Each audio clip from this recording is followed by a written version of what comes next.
ఓం నమో వెంకటేశాయ. అంతకుముందు లడ్డూ ప్రసాదాల్లో వాడే నెయ్యిని 420 రూపాయలకి కొనుగోలు చేసిన వాళ్ళు గత ప్రభుత్వం వచ్చినప్పుడు ఆ టెండర్ని 320కి చేశారు దాన్ని.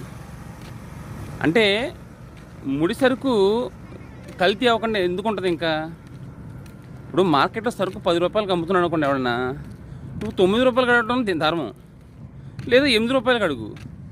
వాడి ఖర్చు అయ్యే 7 రూపాయలకి అడిగితే నువ్వు వాడు కల్తీ చేయకుండా సరుకుని ఎందుకుంటాడు? అయినా అసలు లడ్డూ ప్రసాదాలకు సంబంధించిన నెయ్యిని తక్కువ రేటుకి అడిగి అందులో కాంప్రమైజ్ అవ్వాల్సిన నెసిటీ ఏముంది మనకి? మన డబ్బు కాదు, అందరూ జనాలు ఇచ్చే డబ్బే. దేవుడి మీద భక్తితో దానాలు ధర్మాలు చేసేవాళ్ళు చాలామంది ఉన్నారు. ఆ సొమ్ముని జాగ్రత్తగా స్వామివారికి, అక్కడ వచ్చే భక్తులకి ఈ సదుపాయాల కోసమే కదా ఆ డబ్బంతా.